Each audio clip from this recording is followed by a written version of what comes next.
My name is David Jaffe. Welcome to the Wealth and Health Podcast, where you'll learn valuable skills and positive habits that will improve your life. This podcast originally aired as a video on my YouTube channel at youtube.com/beststockstrategy. The Wealth and Health Podcast is brought to you by beststockstrategy.com. Let's check this out. My 5 biggest winning stocks for 2025 by Stealth Wealth Investing. I've never watched a video by this guy, so let's check it out and I'll let you know my thoughts. So 2024 was another incredible year with many of you once again sitting on 50%, 70%, 90%, and even 100% gains just this year. 100%. After an incredible 2023 where you saw virtually the same exact gains, if not better. 2023 brought the rise of Meta, of Google, of Amazon, Nvidia, and that actually kind of continued for most of those stocks into this year.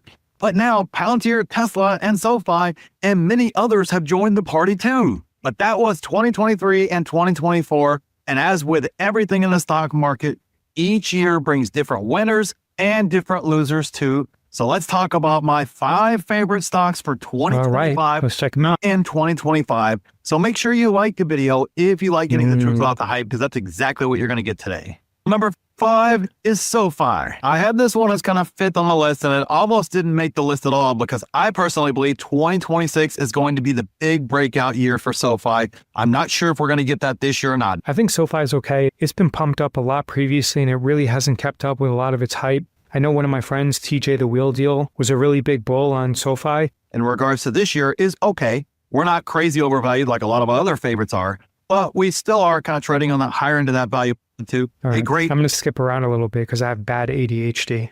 And to me, Amazon is just one of those growth beasts. It just continues to come in and crush it. They're doing one of these. Yeah. Amazon, definitely. It's a market leader in retail and also with AWS. So yeah, I'm definitely a big fan of Amazon. Expansion times right now. Now we'll have our time where it kind of flatlines for a while. It didn't go anywhere, but we're kind of not to that point yet. And especially whenever I look at valuation, especially as Wall Street starts to look for, hey, what are some of the great plays that are kind of a little bit undervalued or at least fair valued?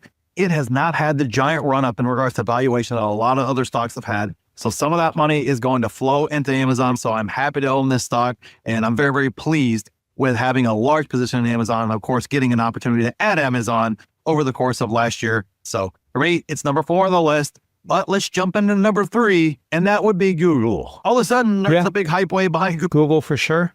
Can't go wrong with Google. Leader in search. I also really love Gemini, their AI product. It is one of the plays that definitely has gotten cheaper from a valuation perspective. And if they can kind of move past a lot of the Justice Department stuff, which all big tech gets caught up into it, they kind of move on. It goes through the core system and all the other stuff, and it kind of goes in waves per se with these guys. Kind of part of being a big tech CEO. You just know you're going to be standing in front of Congress a bunch of different times. Part of the job there. Once they kind of get to the other side of that, it'll be able to do its thing and continue its march up. Hopefully that happens next year. But more importantly, I think we're going to see some great earnings and some great guidance next year as well. So for me, I like how Google's sitting next year in regards to providing me a great return on my money. Now, number 2 is Tesla, but with a giant caveat. Okay. Yeah, Tesla's great. Definitely going to have an accommodating government considering Musk's relationship with the incoming president. I know you guys get on me all the time. You guys think because I don't want to overpay for Tesla, I'm somehow a bear of some sort. I don't know. I get all kinds of different narratives around Tesla.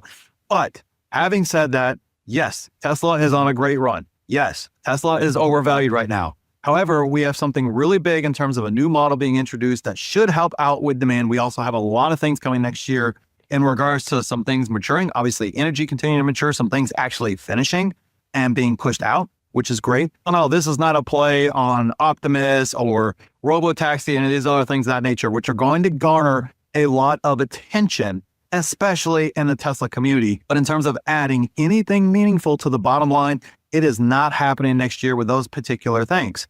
Now, I think that new model absolutely will. Let's see what his last pick is. PayPal is still one of the most undervalued stock in the stock market.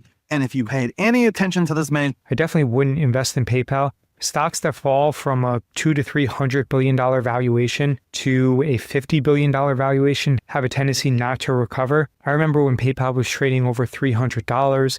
And then I think in January 2022, it was trading around 175 or 185. And then in late January 2022, after it reported earnings, it fell to around 135. And then at its low point, I think it was trading at around 50. Currently, it's trading at about 90, but there's so much competition in payment processors. I'm just not a fan of PayPal. So if I had to grade these, I'm obviously a fan of Amazon, Google, and Tesla. I'm not a fan of PayPal, and SoFi I'm lukewarm about. I think this list is okay from a buy and hold perspective.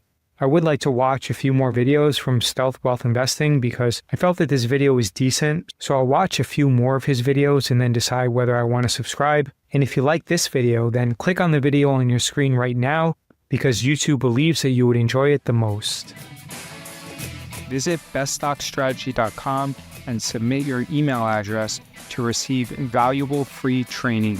Please give this podcast a positive rating and review. If you have any questions, visit beststockstrategy.com and send me a message.